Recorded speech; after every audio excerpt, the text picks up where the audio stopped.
Haïti peut-elle reconstruire un marché juste et équilibré? Objectif de ce sujet, ça, c'est permettre moi et garder causes et conséquences de l'importation excessive sur le marché haïtien. Depuis la fin de la dictature en 1986 et l'adoption de la Constitution de 1987, Haïti engagé dans une ouverture économique censée favoriser croissance et intégration et dans le commerce mondial là. Pourtant, au lieu de ça stimuler une véritable compétitivité, libéralisation rapide marché ça et fragiliser marché national.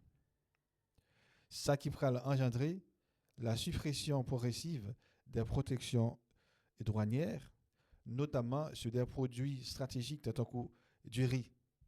Et libéralisation ça a entraîné la dépendance aux importations, la disparition de la production locale et même l'accroissement du chômage rural. Mettez sous problème structurel que le marché a gagné, vignez d'autres aspects qui a ajouté, tant que la contrebande, l'absence de régulations efficaces, la corruption et la faiblesse de l'État dans la collecte des recettes fiscales. Marché haïtien, il paraît encore un marché qui est désorganisé, qui est dominé par des intérêts externes et qui est même miné par une gouvernance instable, qui est incapable pour protéger les producteurs nationaux et qui n'est pas capable de garantir un développement économique souverain. C'est un ensemble de problèmes que le marché local haïtien connaît. Mais pour nous bien situer, bien structurer le problème, pour nous bien comprendre le problème, il faut que nous gardions l'évolution marché depuis en quelques temps. Moi-même, j'ai choisi de garder marché depuis 1987. Depuis l'adoption de la Constitution de 1987, le marché haïtien est caractérisé par 6 grands points. Et juste avant qu'il présente les 6 grandes caractéristiques qui marquaient le marché haïtien, et il faut comprendre, avant les années de 1990, Haïti produit environ 80% du riz que les citoyens ont consommé. Et la majorité de du riz, ça a sorti la Tibonite. Avec la libéralisation marché, qui vient par naissance avec un ensemble de vagues de réduction des droits de douane, qui allait jusqu'à même 3%. Donc, il y a d'autres produits qui sont des produits étrangers qui envahissent le marché. Je dis, il y a plus que 80% du riz qui est consommé en Haïti, c'est du riz importé qui est. Et les 6 grandes caractéristiques qui marquent le marché national là, ou bien évolution marché national là, et la première caractéristique, c'est une ouverture commerciale brutale qui commençait à partir des années de 1990. En 1990, sous la pression des institutions internationales, tant que FMI, Fonds monétaire international, la Banque mondiale, Haïti est drastiquement baissé tarifs douaniers liés. Sous pression FMI et Banque mondiale. Bon, dit FMI, dit Banque mondiale, c'est 10 pays occidentaux. Donc, la libéralisation, ça vient aggraver la dépendance, en fait, des consommateurs haïtiens vis-à-vis des produits importés, vis-à-vis des importations. Et deuxième caractéristique, là, c'est un affaiblissement de l'État régulateur en Haïti. L'État haïtien n'a pas su protéger les producteurs nationaux. L'État haïtien n'a pas de capacité pour le réguler le marché. L'État haïtien n'a pas fixé réellement, en fait, il y a des règles qui sont fixées, mais qui ne pas forcément protéger les producteurs nationaux. Et d'autres aspects qui affaiblissent l'État encore, c'est la question de contrebande, qui surtout est faite via la frontière dominicaine. Nous connaissons, nous avons une frontière avec la République dominicaine et il y a un échange, il y a un commerce qui a fait sur la frontière. Ça qui vient devenir un élément dérangeant pour le marché haïtien et qui sape recettes fiscales. Troisième caractéristique, c'est la désorganisation structurelle du marché haïtien. Et le marché a dominé seulement, ou bien pratiquement, par des oligopoles importateurs, comme des familles ou groupes de familles qui contrôlaient et carburant, alimentation, ou bien ensemble de bagages et de services qu'on a besoin pour nous construire, ou bien pour nous faire bricolage, par exemple.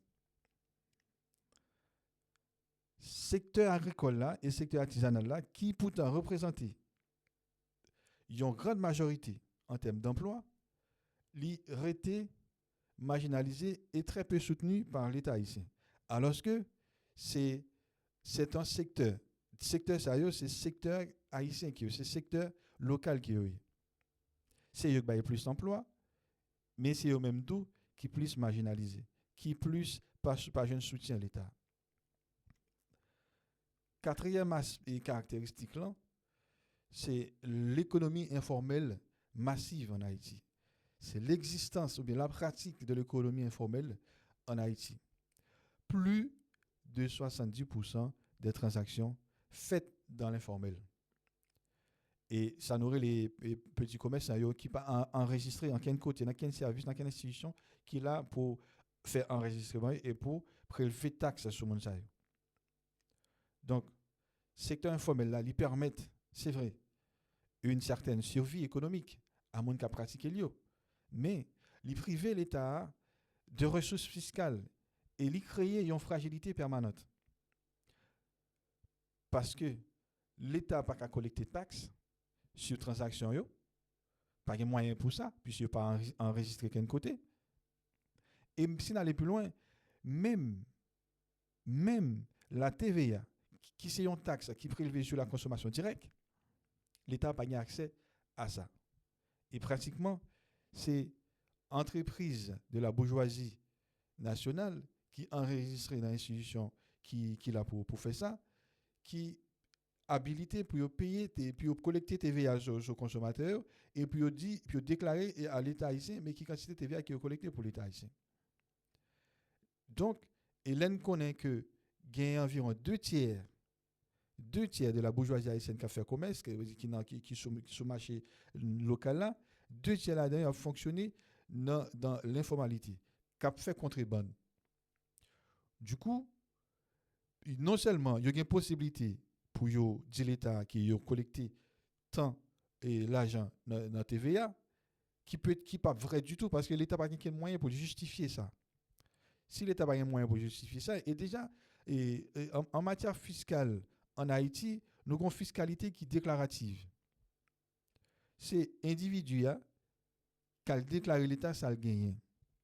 En réalité, pas de institution qui est capable de collecter taxes. Déjà, et services fiscaux, services fiscaux dans le pays d'Haïti, ils ne sont pas interconnectés. Les institutions qui ont une capacité pour collecter taxes, ils ne sont pas interconnectés avec différentes bases de données, que ce soit base de données de la banque, que ce soit en fait base de données sous d'autres formes, sur assurance, sur base de données qui ont à consommation directe. En Haïti, les services qui collecter taxes ne sont pas interconnectés. Donc, ils viennent fragiliser la capacité pour l'État de collecter taxes. Et cinquième caractéristique là, c'est la dépendance aux envois de la diaspora.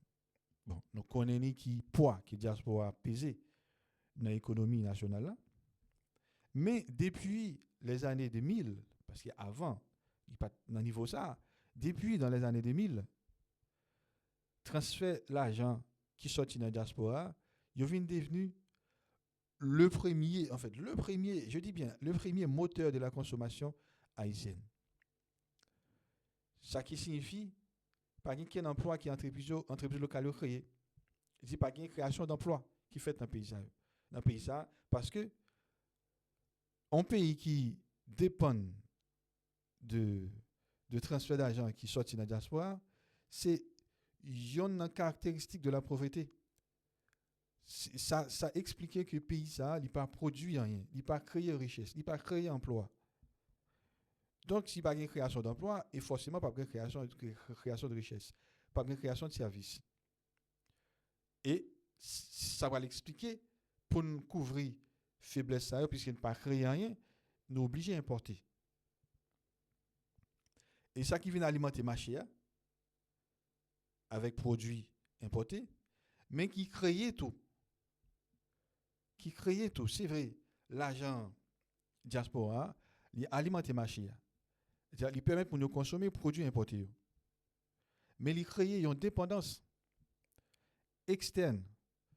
Et il n'a pas renforcé la production nationale du tout. Et parce que, comme ça qui est rentré dans le pays d'Haïti, il y a une famille qui a vécu à l'étranger, mais il y allait directement dans la consommation. Et en plus de fois, c'est dans la consommation immédiate. Par exemple, on est qui à l'étranger, qui est petit ou madame en Haïti, il faut y comme pour petit manger, pour petit à l'école. Et mon y a manger chaque jour. Si mon à l'école ou paye l'école avant l'école là. Du coup, c'est une consommation immédiate qui est fait avec l'argent diaspora.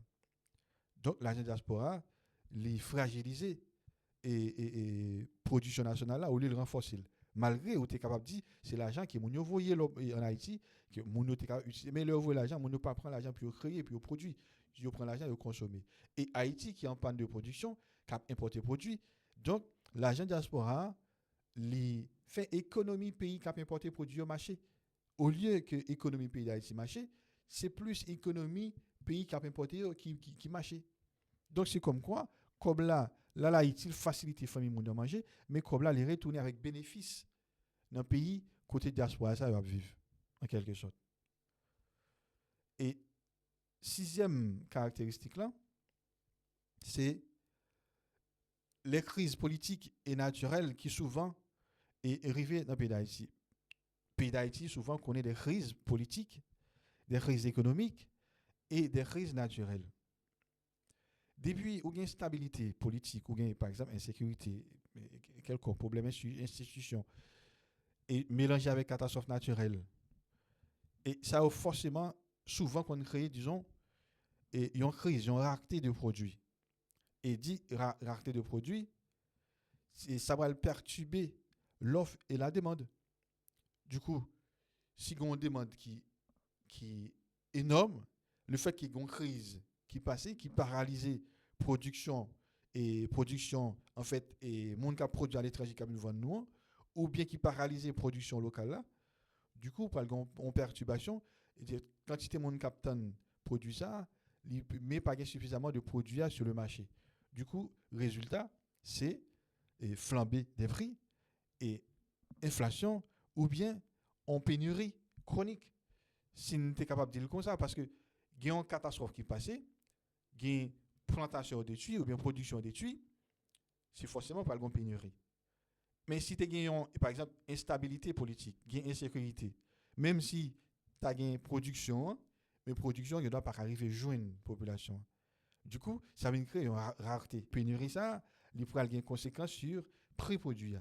Le fait qu'il y ait un problème de produit sur le marché, et mec produit gagnant, c'est lui-même, il est pour le faire, capital de joli. Du coup, si le produit a été 25 gouttes, il a doublé, le même triplé, parfois, bon, en Haïti, il va doubler seulement doublé. Le produit a été 25 gouttes, l'autre tourne demain, on vient de produire à 50 gouttes. Donc, c'est depuis 1997 que le marché a commencé à transformer. Donc, dans un marché qui est ouvert, qui est dépendant et qui est désorganisé. Donc, c'est plus produits étrangers qui rentrent et nous dépendons pratiquement de importation et de la diaspora. Du coup, production nationale qui n'est pas jamais consolidée, c'est-à-dire l'État n'a pas de politique pour le protéger marché, pour le protéger les producteurs locaux, il vient de mettre les pays dans une situation de vulnérabilité structurelle. Et puisque ça a commencé depuis longtemps. Ce n'est pas qu'on y a que ça a commencé depuis longtemps. Moi-même, moi regarde l'évolution depuis 1987, mais je suis capable de regarder avant 1987. Non seulement le pays a une situation de vulnérabilité, côté chaque choc externe qui arrive, par exemple, crise mondiale et fermeture des frontières, sanctions, il y a une grosse conséquence sur l'économie nationale. Il y a une grosse conséquence en fait sur la consommation réelle du pays. Du coup, et nos cas, par exemple, qui est très clair, dans la période Covid, pratiquement le monde là était fermé. Ou Haïti, en réalité, qui pas vraiment il y a Covid à faire rage, mais par contre, Haïti victime, dans le même niveau qu'un pays, côté que tout le monde apprend Covid et puis il y a une déstabilisation sanitaire. Ça fait ça parce que Haïti dépend de services importés. Mais, tout bagage ça qui arrive dans le pays, comment vous fait arriver? Et qui événement produit? Et pour qui ça ne tombe dans la dépendance totale des produits importés? Pour qui ça marche les libéraliser totalement, les ouvert à l'étranger comme ça? Pour qui ça ne pas protéger les producteurs locaux nous? Eh bien, moi, j'aime dire non, j'ai choisi de faire ça depuis 1987. En 1987, nous connaissons un nouveau contrat social, il y a une nouvelle constitution qui créée. Et constitution ça, loi bien l'île, où est son constitution qui bat une possibilité de faire mémise sur la politique et concentrer le pouvoir, c'est-à-dire le réel pouvoir et dans le Parlement haïtien. N'est peut-être une raison de faire ça. La gouvernance d'un pays, ce n'est pas seulement la politique. La politique, c'est lui-même qui permet de prendre des décisions, mais décisions, il y a d'autres domaines qui alimentent. Et il y a des domaines, en fait, si ou pas garde domaine ça, décision politique qu'on pas prendre, il pas porter résultat. Par exemple, on est qui prend des décisions pour créer une école dans une collectivité territoriale. Le fait qu'on ait une vision pour créer l'école, on peut être opposant à l'action politique. Et ou consulter et sources financières, est-ce qu'on a moyen pour faire ça? Mais là, on entre dans l'autre domaine qui c'est l'économie pays. Qui c'est la capacité qu'on a pour mobiliser l'argent et via un bail qui relève recettes fiscales. C'est ça fait toujours dit, c'est pas seulement la politique qui dirige un pays, mais il y a d'autres domaines qui caressent, qui cajolent politique là, qui permettent politique là gagner des résultats. Eh bien, en 1990, FMI et Banque mondiale fait pression sur Haïti pour les libéraliser marché. Et dans la même période là, il y a un président qui était élu, qui c'est Jean-Bertrand Aristide. Le président Jean-Bertrand Aristide, élu en 1990, et qui prend un coup d'État en 1991. Et tout de suite, après le coup d'État, il y a un embargo commercial sur Haïti. Dit embargo, dit isolement économique. Dit isolement économique, dit qu'on va avoir une crise, ou va avoir une pénurie, ou va avoir une crise de consommation dans le pays là, par rapport à produits qui ont mis embargo sur lui. Eh bien, et bizarrement, en 1994, Aristide vient retourner dans le pays à l'aide, avec l'aide, disons, des États-Unis. Les États-Unis négocient avec Aristide, yo mène Aristide tourner, Aristide vient tourner ce pouvoir-là. Et tout de suite après, résultat, c'est réduction drastique des droits de douane. Tarif douanier passé de 50% à moins de 15%. Et Guinée est arrivé à 3%, spécialement produits du riz. Et c'est là, oui, depuis 1994. En fait, nous avons dit depuis 1990, mais en 1994, la vie a empiré. Après, retour Aristide. La vie a empiré. Depuis 1994, début de la dépendance massive et aux produits importés, c'est là, ici, qu'on connaît début de ça. Et ça qui vient profitable au Syro-Libanais, parce que Syro-Libanais est toujours dans le processus de sous-traitance avec entreprises internationales et entreprises américaines surtout. C'est ça que fait, au final, qu'on y a, c'est Nexayo qui contrôle la douane. Parce que dit importation, dit gestion douanière. Parce que vous ne pouvez pas importer sans qu'il n'y ait pas de douane. Dans le pays, vous connaissez côté Koblaye, et puis c'est là, il y a les, il fait un contrôle douanier, et les pas un contrôle douanier, il fait contrebande, et pour eux, en fait, échapper de toute taxe que l'État haïtien fixé sur les produits importés. C'est fort. Et de 1995 à 2000, là, nous avons une période Préval 1. Haïti a adhéré à un ensemble de réformes que FMI et Banque mondiale retournaient proposer. En fait. Elle dit, c'est pas proposer, retourner et imposer aux pays. Mais là, c'est comme quoi nous avons un régime marionnette. Régime Laval, ça, son équipe n'est tête pétée qui ou bien nèg tête vent qui pratiquement pas une dimension d'homme d'état qui pas supposé diriger pays qui vient diriger pays parce que nèg yo ciblé yo ciblé régime nan puis yo fait passer tout et processus de libéralisation marché et c'est vrai depuis dans les années 80 et yo commencé et aller dans petit pays yo fait corruption avec dirigeants politiques pays ça yo pour yo permettre que marché libéralisé donc on marché dans le pays d'Haïti en 1990 nous étions pratiquement environ 10 millions 11 millions d'habitants du coup dit 11 millions d'habitants ça fait c'est 11 millions bouches qui a consommé c'est un marché c'est un bel marché c'est un bel marché du coup qui est ce monde qui a bien possibilité pour le marché ça pour le pas chercher gain et c'est ça que FMI et Banque mondiale faciliter que pays occidentaux qui a produit des services qui ont des produits qui ont besoin ils faciliter nous pour nous ouvrir le marché à bayo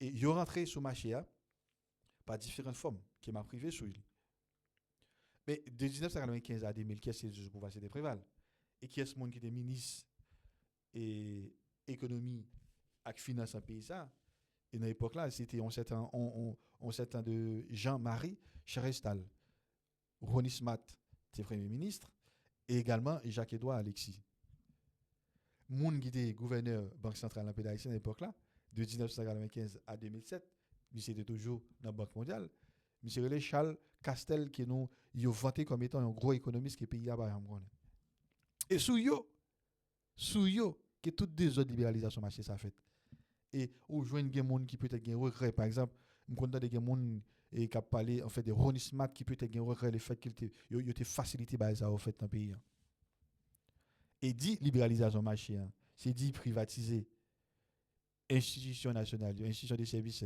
nationaux qui ont gagné institutions de l'État par exemple et nous avons gagné Téléco et Assérie tu as un paquet de bagages c'était institutions publiques qui t'a produit service mais ils viennent libéraliser marché et par la suite il y a une vague de privatisation il y a d'autres entreprises étrangères qui achètent entreprises à eux qu'on a qu'à vendre et l'État haïtien service on a qu'à vendre haïtien service et ça vient intensifier en fait importation dans tout domaine importation dans tout domaine et m'a fait comprendre spécialement importation du riz qui c'est une filière qui subventionne l'État américain a une loi agricole qui renouvelle chaque 5 ans qui relaie Farm Bill et loi ça il prévoit des subventions directes et indirectes pour producteurs de riz américains spécialement à Arkansas il y a même crédit à l'exportation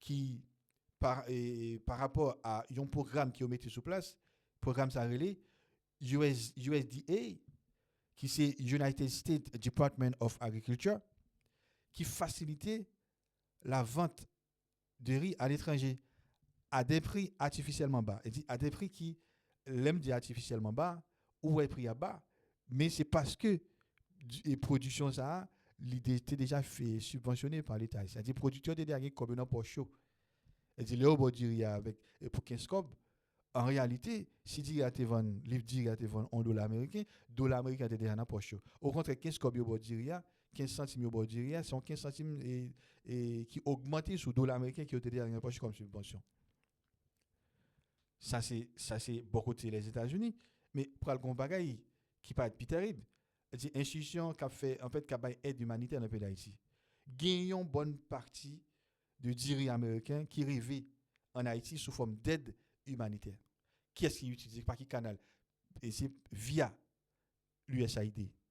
Et il y a un programme qui est relé PL 480.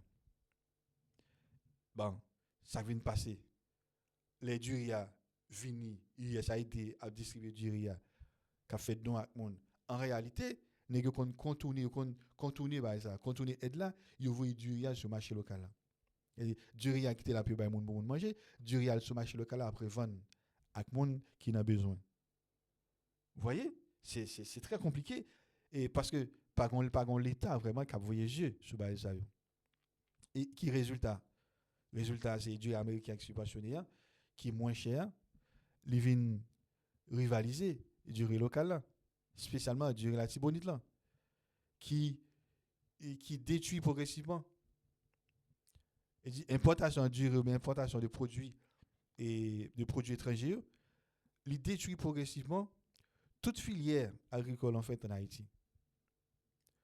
Malgré durée paysan qui ont une importance stratégique pour la sécurité alimentaire de tout Haïtien, mais c'est une filière qui est pratiquement détruite. Mais le détruit à cause de qui ça? À cause de l'importation massive de durée américain. Il vient engendrer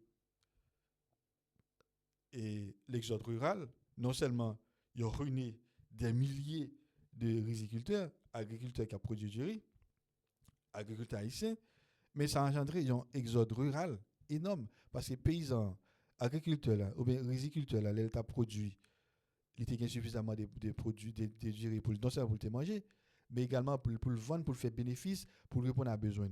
C'est comme quoi il était considéré et agriculture là, c'est le travail, c'est là qu'il fait fortune. C'est là qu'il répond à besoin de famine.